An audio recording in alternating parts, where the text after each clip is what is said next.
Yo tout le monde, bienvenue sur Opération Pelouse. Aujourd'hui, je vais parler de Manchester United qui serait enfin sur le retour, qui serait en passe de faire des transferts qu'ils n'ont pas fait depuis des années, en attaque en tout cas. Et tout ça, ça suit le renouveau depuis l'arrivée de Solskjaer. On voit ça tout de suite. Et si vous aimez la vidéo, ce que je fais en général, vous pouvez lâcher un like, vous abonner, mettre la cloche. Ça m'aiderait beaucoup.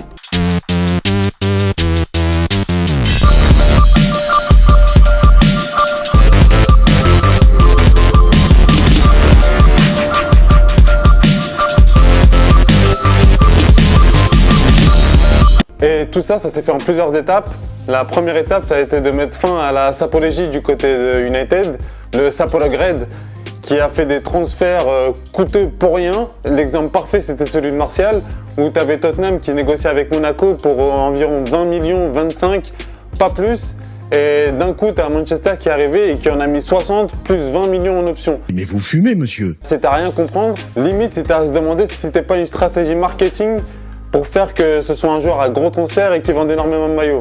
Parce qu'au final, en arrivant à Manchester, avec son numéro 9, son statut de Golden Boy et tout ça, ça a été le plus gros vendeur de maillots à United pendant un certain temps, je sais pas combien d'années. Et qui dit meilleur vendeur de maillots à United, dit un des tout meilleurs vendeurs en Angleterre, voire dans le monde. Bien sûr, Pogba est arrivé après en 2017 et il a surclassé, ce qui est tout à fait logique. Mais à son arrivée à lui en 2015, alors qu'il était quasiment inconnu, qu'il avait quasiment jamais joué en Ligue 1, c'était une drôle de stratégie, en tout cas une stratégie de recrutement très bizarre. Surtout pour un club comme Manchester qui a beaucoup d'argent et qui peut se permettre d'acheter des gros joueurs à certains gros clubs. C'était pas le début, mais il a fait partie d'une longue lignée de joueurs à United qui ont été surpayés ou qui en tout cas n'ont pas eu le rendement de l'argent qui a été investi sur eux. Il y a eu Bailly, Luke Shaw, Lindelof, Mkhitaryan, Alexis Sanchez. Bref, ce qui fait que pour United, même avec Mourinho, ça devenait compliqué de rester compétitif sur plusieurs années. La première année, il l'a bien fait en gagnant 3 trophées, en faisant revenir United en Ligue des Champions grâce à la victoire en Europa League. Mais le fait est que la saison suivante, tout de suite, ça s'est écroulé parce que l'effectif, selon moi, il n'était pas assez fort. Ils sont séparés de Mourinho parce que quand ça marche pas sur le terrain, généralement avec lui, dans les vestiaires, ça marche pas. Notamment avec Pogba, le franchise player. Et ils ont fait appel à un ancien de la maison, Ole Gunnar Solskjaer, qui a fait de très bons débuts, mais mitigés. En tout cas, moi, j'étais très sceptique parce qu'ils ont beau nous vendre la qualification contre le PSG comme une masterclass, c'est n'importe quoi. C'est pareil qui a perdu le match tout seul. Pareil, le match contre Tottenham où derrière il fait une dizaine d'arrêts, ils lui tirent tous dessus. Vous pouvez regarder les résumés, ils lui tirent tous dessus. Bon, en bref, cette série de victoires, moi, ça voulait absolument rien dire. C'est sur le long terme qu'il fallait voir ce que ça donne et ça s'est vu sur le long terme, ça s'est effrité. On a vu que l'effectif était toujours assez bancal.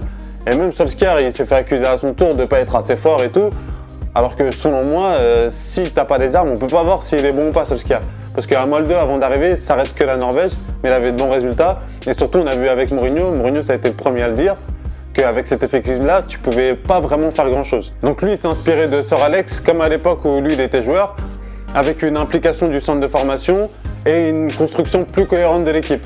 Déjà qu'il y avait les Pogba, Matic, Fred, McTominay qui est beaucoup moins mauvais que ce qu'on dit et Andreas Pereira qui sont pas mal, c'était un bon milieu de terrain.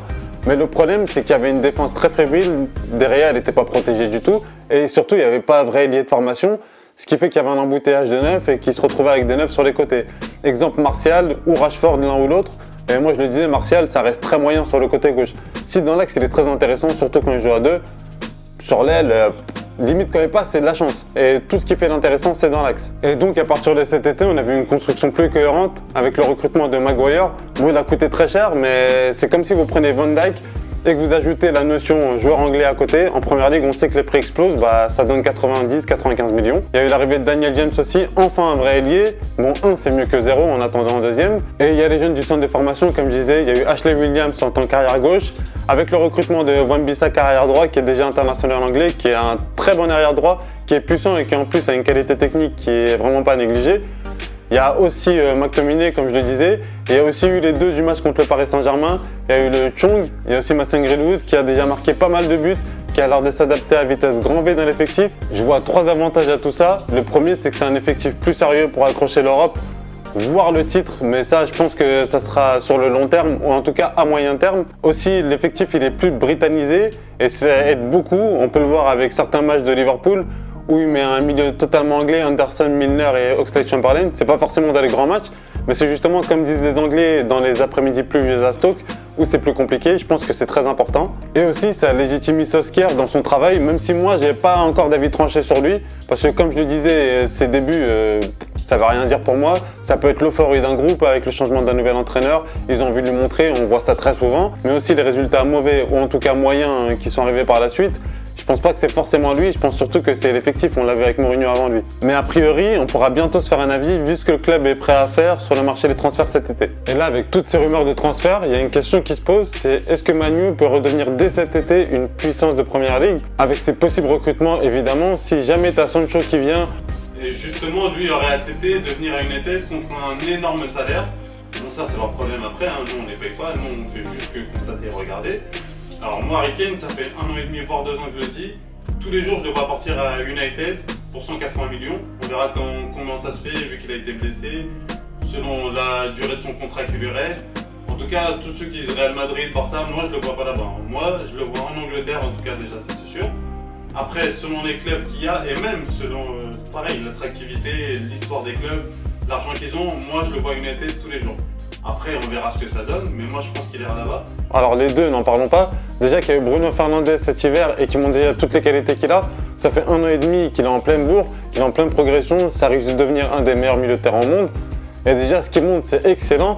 Si jamais tu as un des milieux les plus décisifs, qui marque tout le temps, qui fait tout le temps des passes, qui crée tout le temps des occasions, si tu as un des ailiers les plus percutants, qui en plus est très jeune, si en plus de ça, tu as un des meilleurs attaquants, le meilleur attaquant de Première Ligue et un des meilleurs attaquants du monde, là, Man U risque de devenir très dangereux. Après, tout dépendra de quelle formation ils choisiront. Scholes, lui, quand il était là, c'était un 4-4-2. Je sais pas s'ils oseront faire ça avec tous les milieux qu'il y a, mais ça sert à ça un effectif aussi. Je pense qu'il changera souvent de formation. Mais la formation de base, ça risque d'être un 4-4-2, ça peut être très très sale. Après, s'il garde Pogba, je sais pas si ça risque d'être trop offensif ou pas. Avec Pogba, Fernandes, Sancho, James, Kane et Rashford en attaque éventuellement, comme équipe type déjà, ça serait lourd.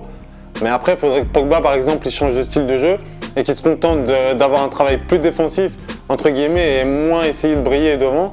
Parce qu'il y aura Fernandes pour faire ça. Ou aussi, il y a la possibilité du 4-3-3 avec Pogba et Fernandes plus ou moins sur la même ligne, mais avec Fernandes plus offensif quand même, parce qu'il a montré qu'il était plus efficace et qu'il était plus fort dans ce secteur-là du jeu. Par contre, celui pour qui ça sent la patate, c'est Anthony Martial. Déjà, Tottenham le voulait avant, il le voulait même la saison dernière. Et là, je pense que si Kane arrive, son temps de jeu il va fondre comme neige au soleil, comme on dit. Ma conclusion, c'est que Man U a largement la place et les finances pour revenir sur le devant de la scène très rapidement. Ils ont pas quasiment fait en 6 mois, mais avec déjà 3 bonnes recrues, ils sont déjà venus très haut avec Maguire, avec Fernandes et Wan-Bissaka.